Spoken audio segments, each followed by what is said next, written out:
Hello and welcome to today's video where we're going to preview LNG Esports, the third seed from the LPL, going to Worlds 2024.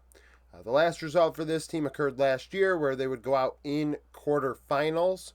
Four of the five players from that starting roster remain the same. Tarzan going for Weibo, which is the next video I'll have uploaded on my channel, and Weiwei, those two players swapped. And yeah, so that's a thing. But either way, this team, we see the starting five, but we do have to keep in mind Scout. There are rumors that he may not be allowed to play at this event, depending on how his legal situation goes down with EDG. If he cannot play, personally, I would. I would find it really. I don't want to use the word cringe. I have on the Discord when talking about this, but I really don't want to use that word, but that's kind of how I feel with the thought that somebody may loan out a mid laner to LNG to play at this event. Rookie's been thrown around.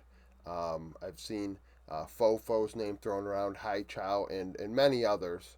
Yagao.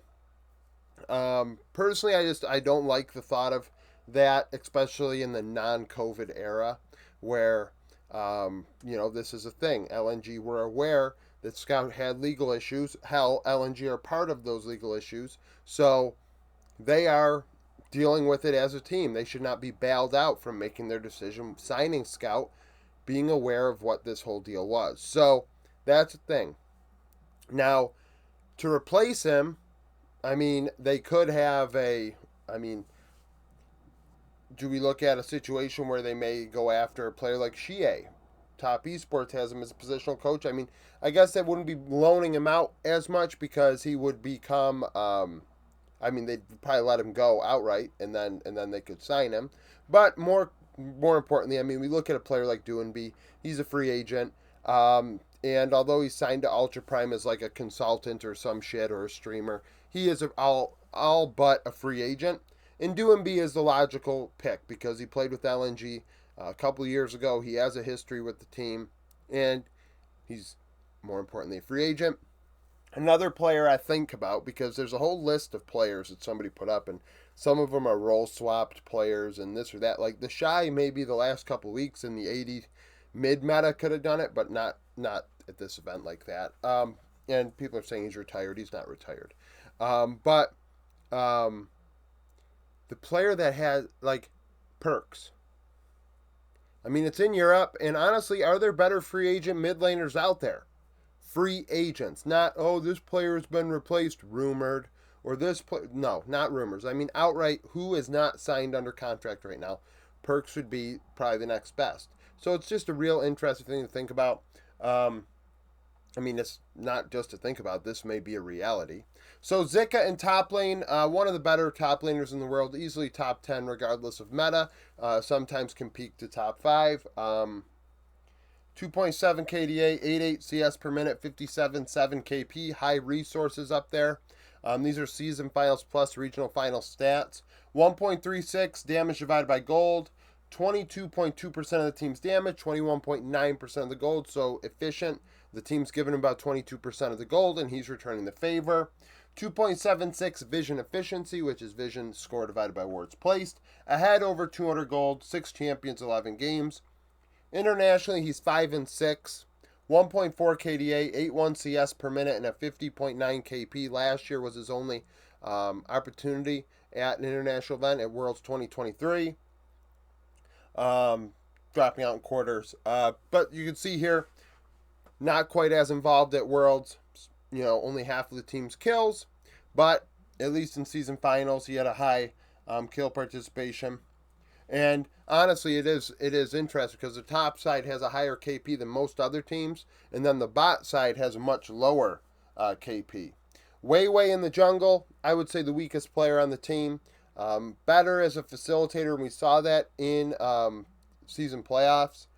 3 KDA, 5.8 CS per minute, and an 82% KP. So, Weiwei is the one making things happen for this team. 4 out of every 5 kills. There aren't many junglers at this event with, that high of a kill participation.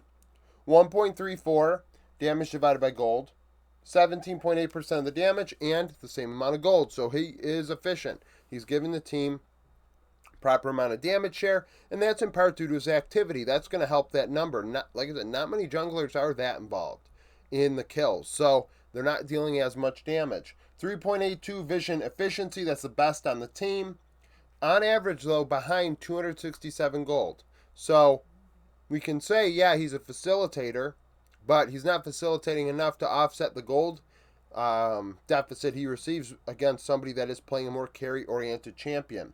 7 champions played in 11 games. Internationally, he's 11-8. This occurred with Weiwei Gaming last year, where he'd finish runner-up.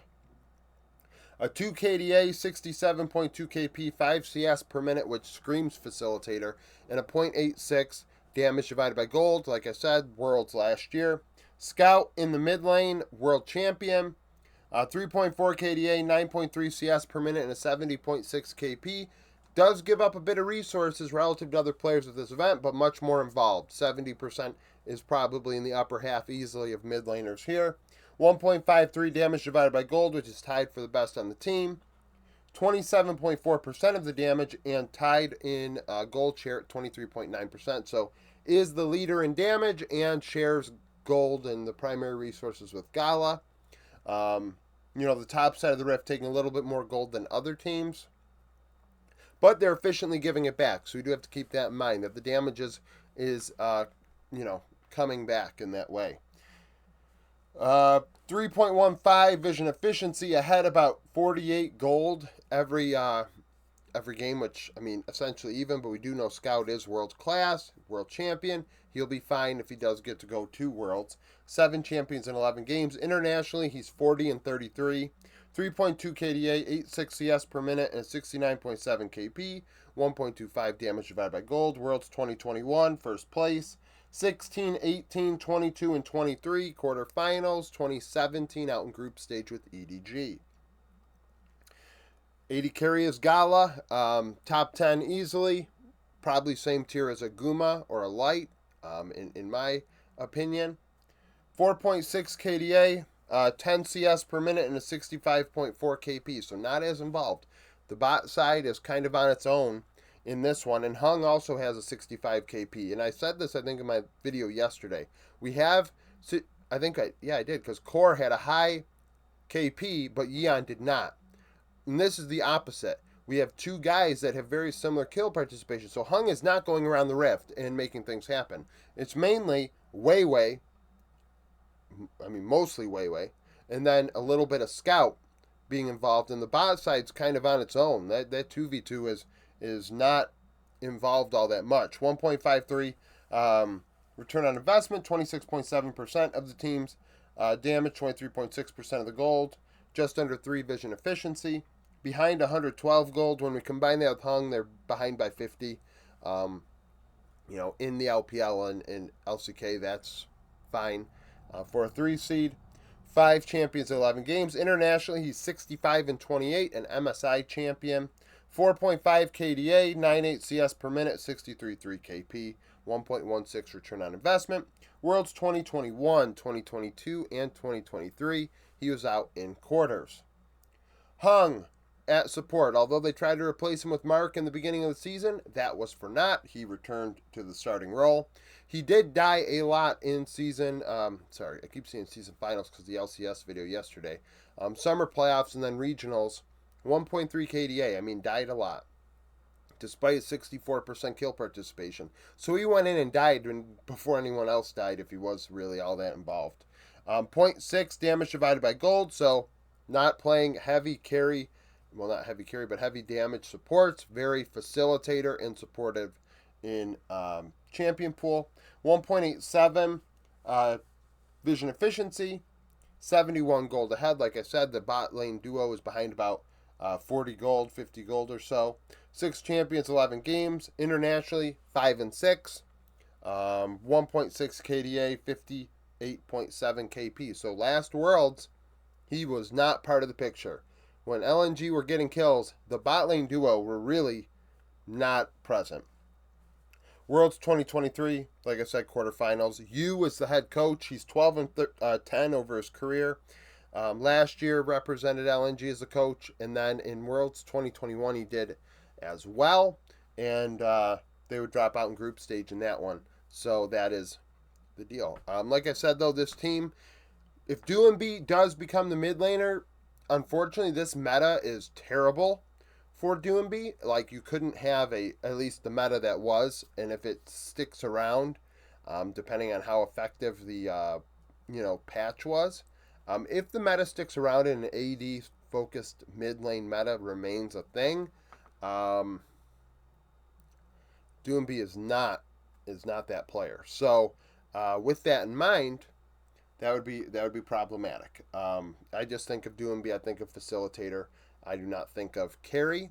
And Weiwei is also not a carry. And then Zika, I guess, could play carry's top.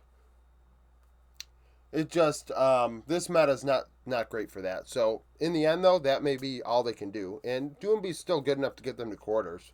It's just a matter of coming off the bench cold, playing with the team you didn't play with, and trying to pull off a miracle. So thank you for watching. If you like the video, like it, subscribe to the channel for daily League of Legends content. Follow me on Twitter, join the Discord, become a YouTube supporter, and hope to see you again tomorrow.